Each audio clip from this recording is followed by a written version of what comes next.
Eka dari 11D. Saya Angga dari 11D. Saya Chris dari 11D. Saya Nela dari 11D. Saya Kayla dari 11D. Saya Kansa dari 11D. Hari ini kita mau ngapain sih?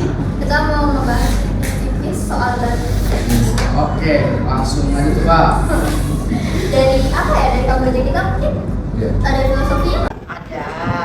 Bunga Kamboja ini memiliki nama lain yaitu Plumeria.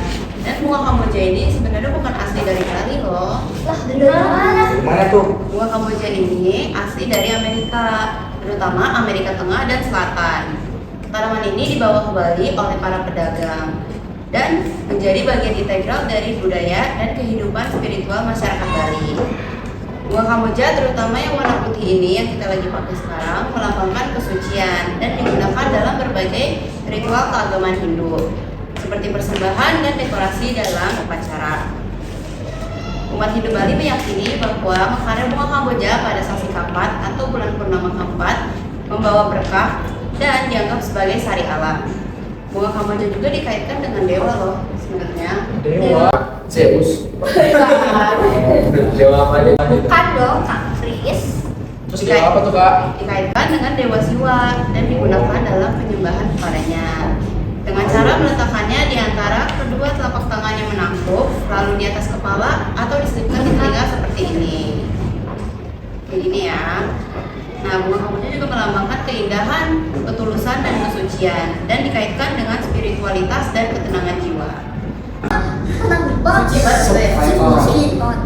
Tapi ada tau gak sih kayak kan tadi katanya buat upacara keagamaan kan? Iya. Kayak contohnya buat apa?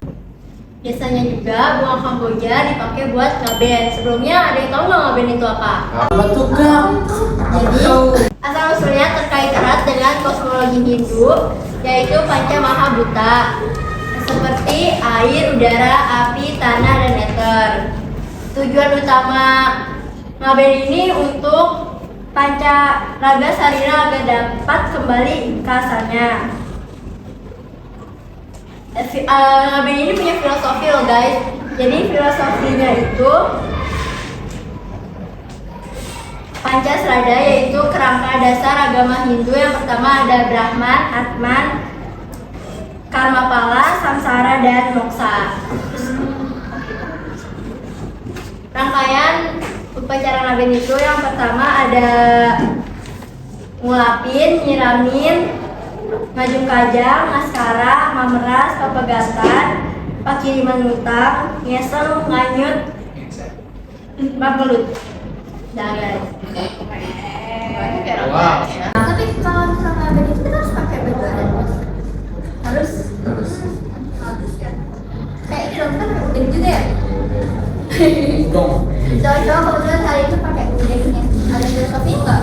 Dan ada bedeng itu juga apa ya? Sebagai gambaran dari simbol pengendalian diri. Pengendalian diri. Nah, iya.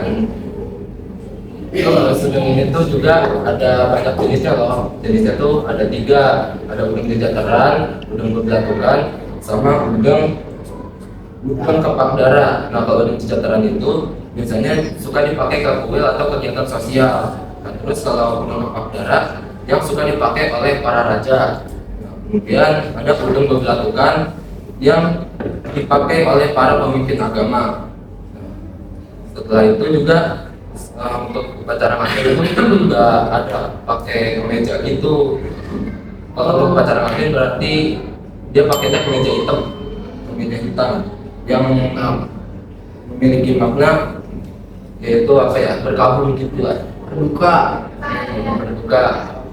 Nah, tapi ada juga tuh kemeja yang suka dipakai buat pergi ke kuil. Apa tuh Bang? Kemejanya bentuknya warna putih.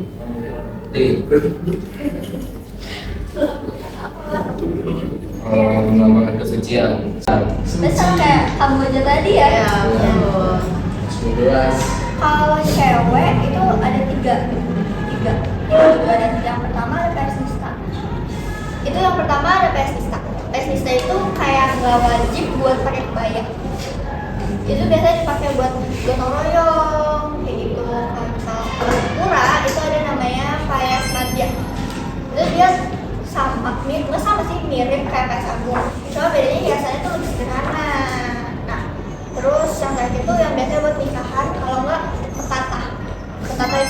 gigi itu loh. Oh, gosok itu giginya. Iya, kayak sama pakai itu. Nah, itu pakai payas agung. Itu tuh kayak apa bukan ya? Mewah gitu kan misalnya. Terus hiasan bunga itu kayak hiasan kepala ada cempaka. Bunga cempaka itu melambangkan dewa.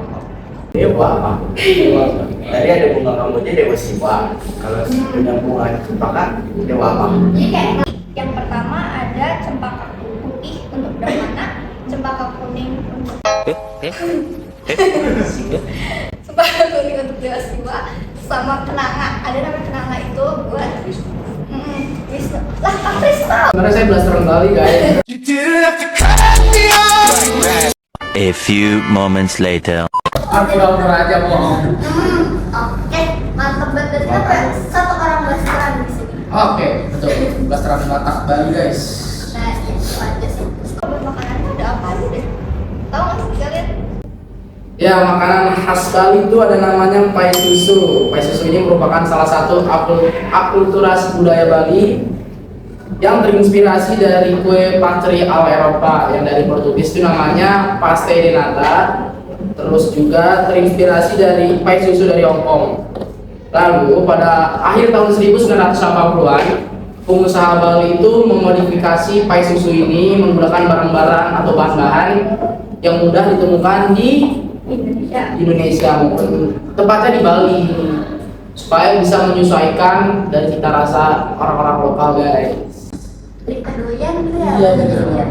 Nah selain ada makanan pasti ada minuman juga. Ya nggak Bang Eka? Bener banget. Semangat banget ya Bang Eka Iya ngejelasinnya. dia udah cepet kelar. Bener pulang ya? Iya, udah ribet. Jadi kan tadi ada makanan itu pai susu. Minuman itu ada es kuon. Jadi kuon sendiri dari kebiasaan masyarakat Bali yang gemar minum air kelapa. Kuon sendiri berarti kacau atau campur. Merujuk pada pembuatannya, jadi ada air kelapa yang dicampur dengan serutan timun atau melon, serutan kelapa, perasan jeruk nipis, dan biji selasi. Juga ditambahkan dengan susu, sirup melon, dan nada koko. Udah jadi gitu aja guys. Dari Pasti rasanya sejuk banget. Jadi mau Jadi haus. closing aja ya biar kita minum es krim. Yuk langsung aja. Yuk, langsung aja. Ya, kita semua. Iragan, Ring Bali.